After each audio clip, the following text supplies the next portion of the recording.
War stories are filled with tales of incredible bravery, of men facing impossible odds and somehow emerging victorious. We've all heard the stories, the legends whispered through time, of soldiers defending their positions to the last man, of daring raids behind enemy lines that changed the course of history. But what if I told you about a soldier who took that lone warrior spirit to a level few could even imagine?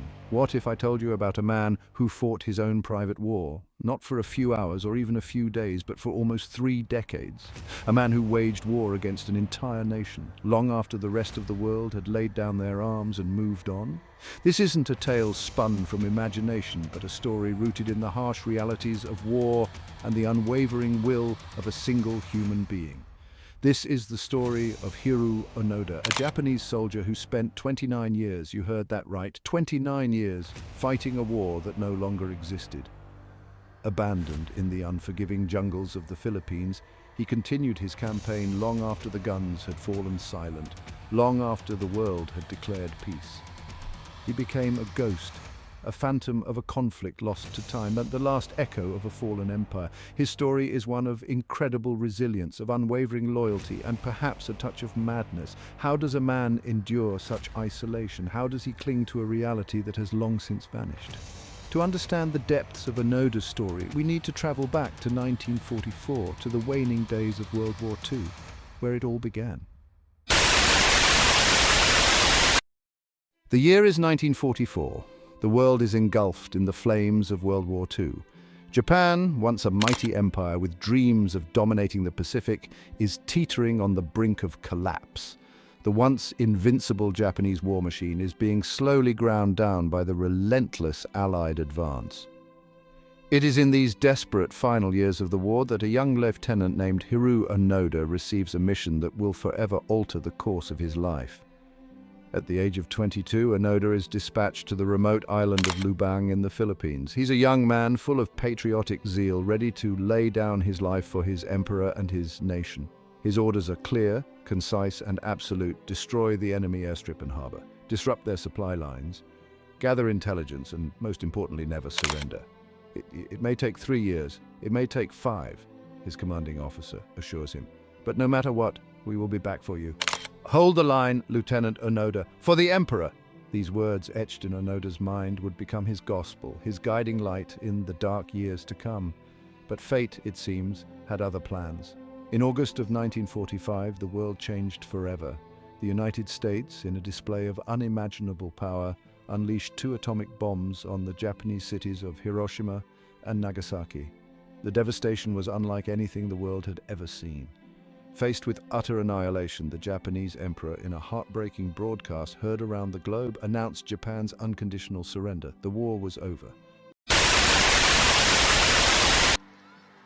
The world celebrated. Millions had perished in the deadliest conflict in human history, but finally there was peace. For most, it was a time of healing, of rebuilding, of moving forward.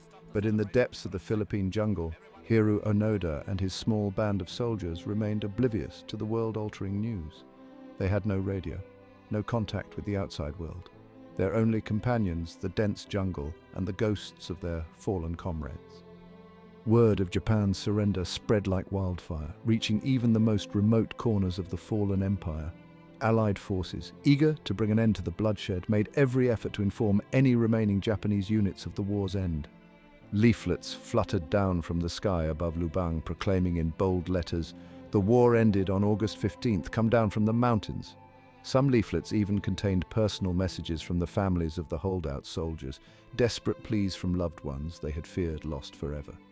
But Onoda, ever the vigilant soldier, saw through what he believed to be a cunning deception. To him, these leaflets, these messages from home, were nothing more than clever propaganda, psychological warfare, designed to break the will of the emperor's loyal soldiers. He would not fall for it, he would not surrender. Lieutenant Onoda, a man of unwavering principle, clung to his orders like a lifeline in a raging storm. His mission, as he understood it, was clear: resist the enemy at all costs, disrupt their operations and await reinforcements. Surrender was not an option, not a word in his vocabulary, not a thought he would entertain. The leaflets, he reasoned, were simply a clever ruse, a desperate attempt to trick him and his men into abandoning their posts. The Allies, he believed, were masters of deception. They could mimic Japanese voices, forge documents, even plant false information. He had been trained to be wary, to trust no one, to question everything. And so he dismissed the leaflets as fabrications, clever forgeries meant to break his spirit. His men, initially hesitant, soon adopted their leader's resolve. They would stay hidden, maintain their vigil, and await the return of the mighty Japanese army. Days turned into weeks, weeks into months, and still there was no sign of their comrades. The jungle, once a source of mystery and wonder, transformed into a relentless adversary, a sweltering, humid prison. Food was scarce, their uniforms rotted and fell apart, their bodies ravaged by insects and disease. Yet Onoda's spirit remained unbroken. He led his men with an iron will, conducting patrols, setting traps, and always watching for the enemy. Section 2. Jungle Lore. The jungle, a realm of shadows and whispers, began to exert its influence on the small band of Japanese holdouts. The once clear lines between reality and delusion blurred, twisted by the oppressive heat, the constant threat of danger, and the gnawing pangs of hunger. Onoda, their leader, their beacon of unwavering loyalty, began to see enemies in every shadow, to hear the whispers of approaching troops in the rustling leaves. His men, their minds frayed by exhaustion and paranoia, followed their leader deeper into the heart of the jungle. They raided local villages, stealing food and supplies, their actions fueled by desperation and the unshakable belief that they were still at war. The villagers, caught in the crossfire of a conflict they barely understood, lived in terror of the ghosts of the jungle, the Japanese soldiers who haunted their land. The jungle, a place of immense beauty and terrifying indifference, became their battlefield, their prison, their entire world. They adapted, learning to live off the land, to hunt with primitive weapons, to disappear into the undergrowth at a moment's notice. They were no longer soldiers in a conventional sense, but phantoms, whispers of a forgotten war, clinging to a reality that no longer existed. Section 3.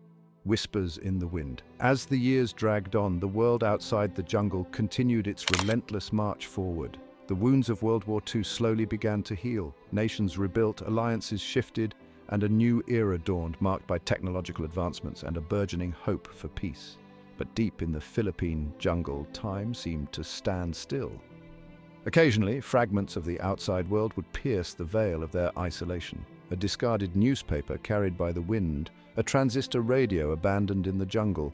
These chance encounters with a world that had moved on were met with suspicion and distrust by Onoda and his men. They would pore over these artifacts, analyzing every detail, searching for evidence of Allied deception, finding confirmation of their warped reality in the most innocuous of details. These fleeting glimpses of a world transformed only served to solidify their resolve, to fuel their paranoia, and to push them further into the depths of their self-imposed isolation. Section 1. The Ghosts of Lubang.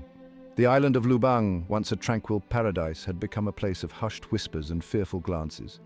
The locals, struggling to rebuild their lives in the aftermath of the war, spoke of strange men in tattered uniforms who roamed the jungle, their eyes burning with an eerie intensity. They were the ghosts of Lubang, the remnants of a forgotten war, their existence a chilling reminder of the conflict that had once engulfed their island. Fishermen spoke of seeing flickering lights deep in the jungle at night, of hearing gunfire echoing through the valleys. Farmers reported missing livestock, their fields trampled by unseen intruders. Fear, like a creeping vine, began to take root in the hearts of the islanders.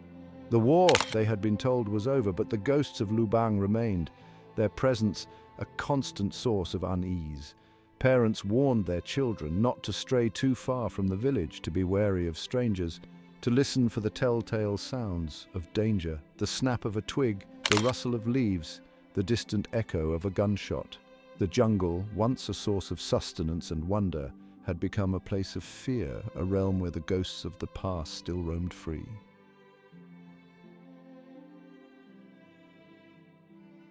Survival in the unforgiving embrace of the jungle demanded an unwavering resilience, a willingness to adapt and overcome.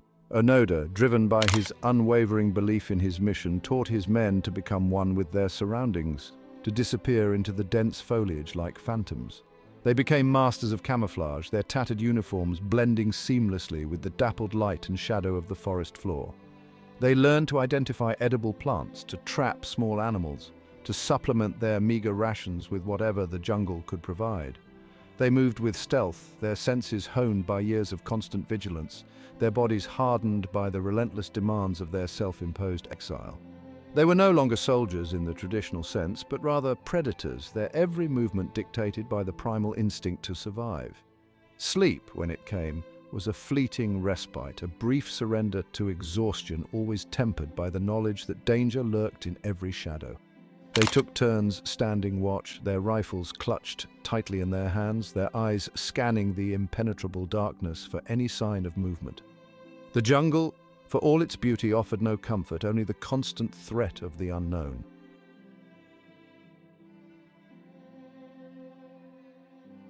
The jungle, a realm of both breathtaking beauty and unforgiving cruelty, began to weave its spell on the minds of the Japanese holdouts.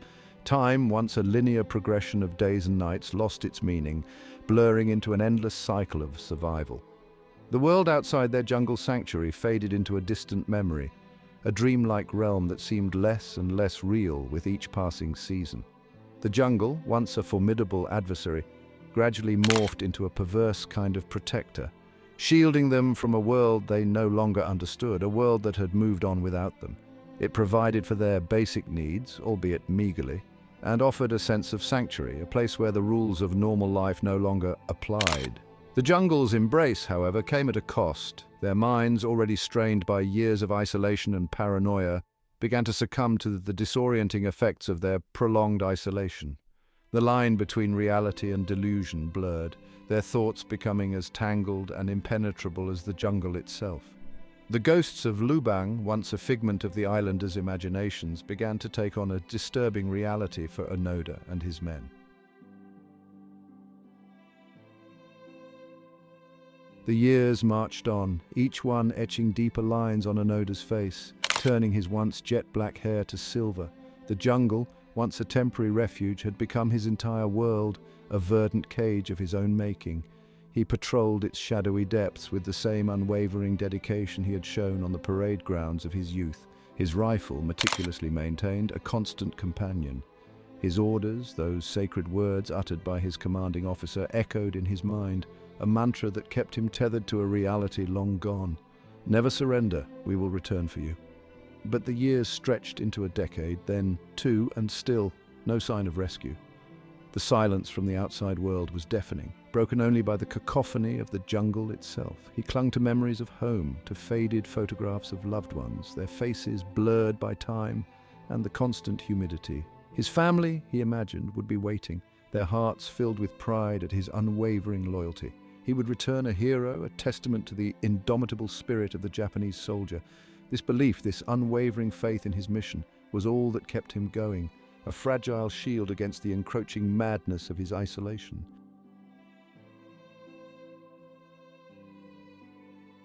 While Onoda waged his solitary war in the depths of the Philippine jungle, the world outside was undergoing a transformation unlike any seen before.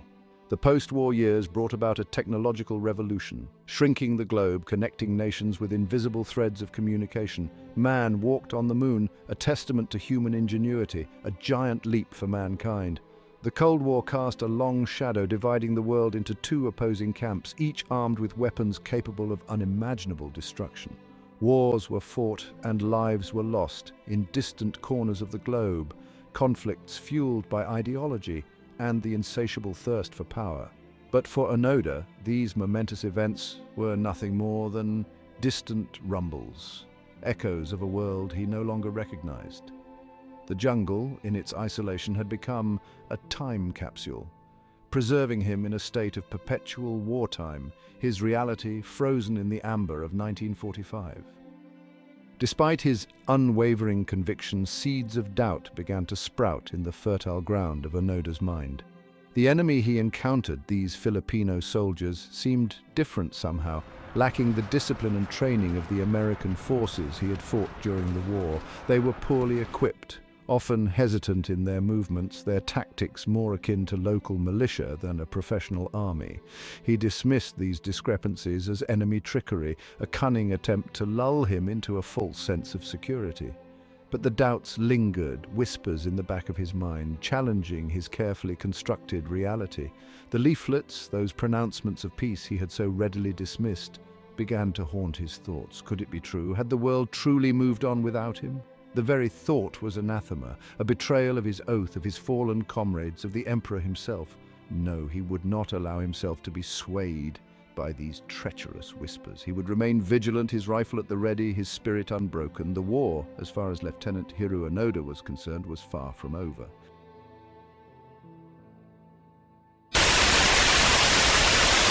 The legend of the Phantom of Lubang spread far beyond the island's shores, carried on the tides of rumor and speculation.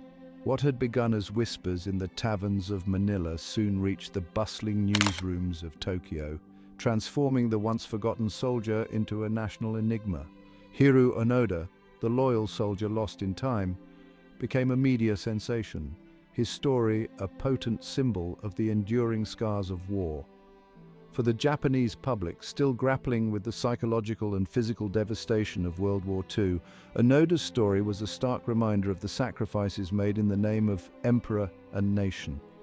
Some viewed him as a hero, a testament to the unwavering spirit of the Japanese soldier, his refusal to surrender emblematic of a bygone era of honor and duty. Others saw him as a tragic figure, a victim of wartime propaganda, his mind twisted by years of isolation and hardship. His story sparked a national debate about the nature of loyalty, the psychological toll of war, and the moral responsibility of a nation to its soldiers, even those lost to the annals of history. Section 2, Missions of Mercy. The Japanese government, spurred by a mixture of national pride and humanitarian concern, launched a series of missions to locate and retrieve Onoda. Teams of experienced trackers, former soldiers familiar with jungle warfare, and even Onoda's own brother were dispatched to Lubang, armed with maps, compasses, and the faint hope of bringing the lost soldier home. They ventured deep into the jungle, following the whispers of the wind, the rustling of leaves, the faintest of trails left by the elusive phantom they sought. They called out Onoda's name, their voices echoing through the dense foliage, hoping to elicit a response, a sign that the lost soldier was still alive. They left behind letters from Onoda's family, photographs of his aging parents, and even recordings of his favorite songs, desperate pleas from a world that had moved on, hoping to pierce the veil of his self-imposed isolation. But their efforts, though valiant, proved fruitless. Onoda, ever wary, ever vigilant, remained hidden, his trust in the outside world shattered, his reality shaped by years of suspicion and paranoia. Section 3, The World Beyond the Trees. Unbeknownst to Onoda, the world he had once known was changing at a dizzying pace. The Vietnam War raged on, a grim echo of the conflict that had consumed his youth. The Beatles, a band from a distant land called Liverpool, had become global icons, their music a soundtrack for a generation yearning for peace and understanding.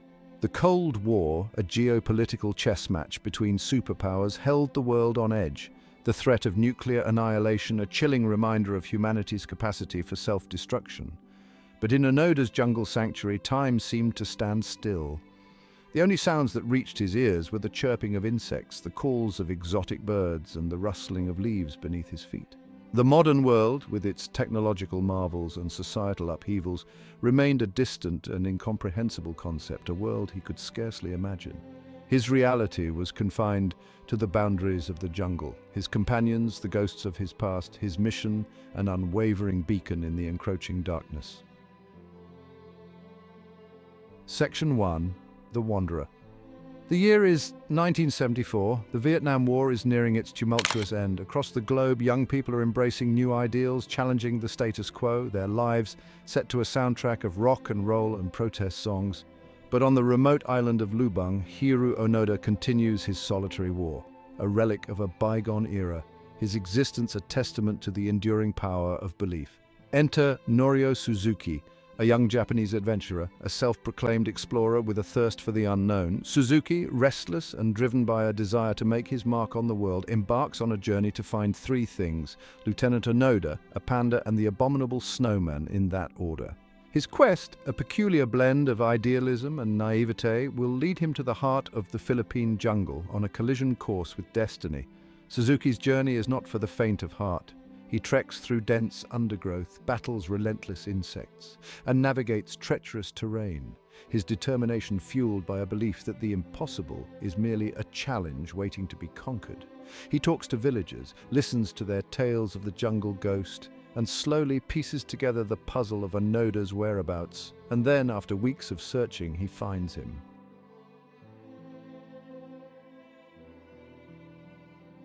The encounter is as surreal as it is improbable. Deep in the heart of the jungle, amidst the cacophony of birdsong and the rustling of leaves, two Japanese men, separated by a gulf of 3 decades, come face to face.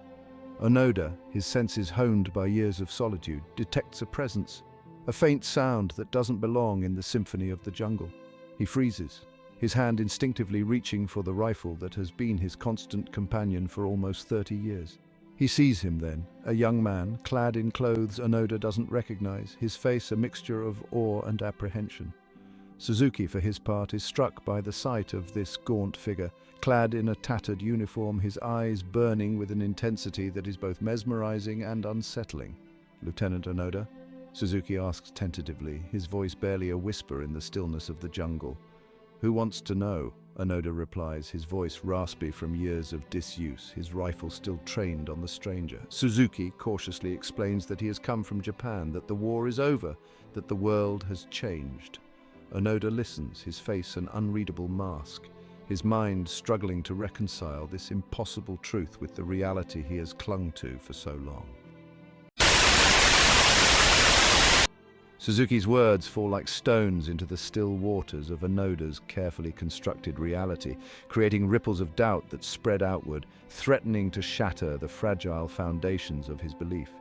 He recounts stories of a world transformed, of technological marvels beyond Onoda's comprehension, of a Japan rebuilt from the ashes of war. He shows Onoda photographs of modern Japan, of bustling cities illuminated by neon lights, of families gathered around strange box-like devices that transmit moving images and sounds. He speaks of a world where the emperor is no longer a divine figure but a symbol of national unity, a world where Japan has renounced war and embraced peace. Onoda listens intently, his face a mixture of disbelief and a flicker of something akin to hope. Could it be true? Could the world have truly moved on without him? He asks about his family, about his comrades, desperate for confirmation of this impossible truth. Suzuki, sensing the weight of the moment, promises to return, to bring back irrefutable proof, to bring back the one man Onoda will trust above all others, his former commanding officer, Major Yoshimi Taniguchi. Weeks later, Suzuki returns to the jungle, this time accompanied by Major Taniguchi and a group of Japanese officials. Onoda, his heart pounding with a mixture of anticipation and dread, watches from the shadows as the group approaches the clearing he has designated as their meeting point. He sees Taniguchi, older now, his hair streaked with grey, but his military bearing still evident. Taniguchi, his eyes filled with a mixture of sadness and relief, calls out to his former soldier, his voice echoing through the jungle, "Lieutenant Onoda, I am Major Taniguchi. I bring you orders from the Emperor." Onoda emerges from the undergrowth, his rifle still clutched in his hand, his uniform a tattered testament to his years of solitude. He stands at attention, his body stiff, his eyes fixed on his former commander. Taniguchi reads aloud the orders, his voice thick with emotion. The orders are clear, concise, and heartbreaking in their simplicity. "Lieutenant Hiroo Onoda, you are hereby relieved of duty. The war is over. You are to lay down your arms and surrender to the Philippine authorities." The jungle fell silent. The rustle of leaves, the chirping of insects, the distant cries of unseen creatures all faded into a background hum as Hiroo Onoda processed the words that had just shattered his reality.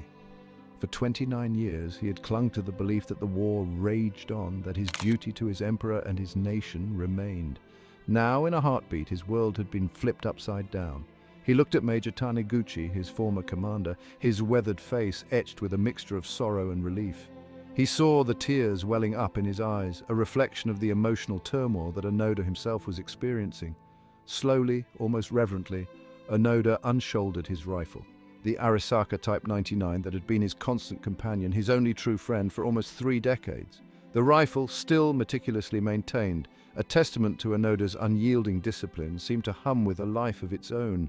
It had been an extension of himself, a symbol of his unwavering resolve. With trembling hands he handed it to Taniguchi, his fingers lingering on the worn metal, as if bidding farewell to a part of his soul.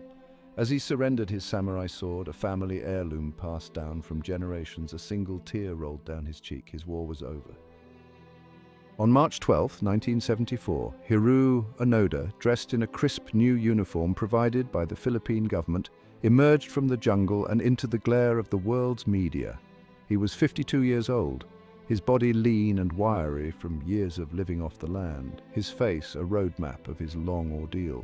He had aged decades in the time capsule of the jungle, yet he carried himself with the same ramrod-straight posture of the young officer who had disappeared into the green abyss all those years ago. His return to Japan was a media frenzy. He was greeted with a mixture of awe, disbelief, and a healthy dose of skepticism. Some hailed him as a national hero, a shining example of Japanese tenacity and loyalty. They praised his unwavering dedication to duty, his refusal to surrender even in the face of overwhelming odds. Others, however, viewed him as a tragic figure, a victim of wartime propaganda, his life tragically wasted on a pointless mission. His story ignited a national debate about the nature of war, the psychological toll of isolation, and the moral responsibility of a nation to its soldiers. It forced Japan to confront the ghosts of its militaristic past, to reconcile its wartime narrative with the realities of a world that had moved on. Onoda, thrust into the spotlight, became a living symbol of a nation grappling with its own identity. Hiroo Onoda's story, once confined to the whispers of the jungle, became a tale for the ages.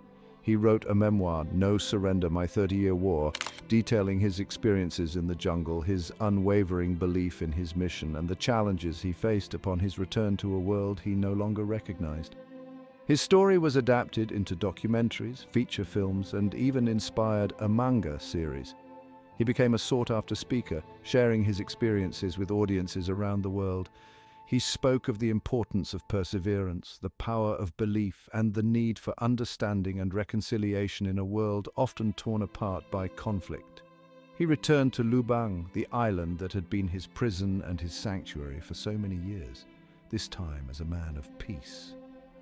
He helped to establish a nature preserve, a testament to the jungle that had both sustained and tormented him. Hiroo Onoda, the soldier who refused to surrender, died on January 16, 2014 at the age of 91. He left behind a legacy as complex and contradictory as the man himself. He was a symbol of unwavering loyalty, a victim of circumstance, and a product of a bygone era. His story, in all its tragedy and triumph, serves as a poignant reminder of the enduring power of the human spirit, for better or for worse.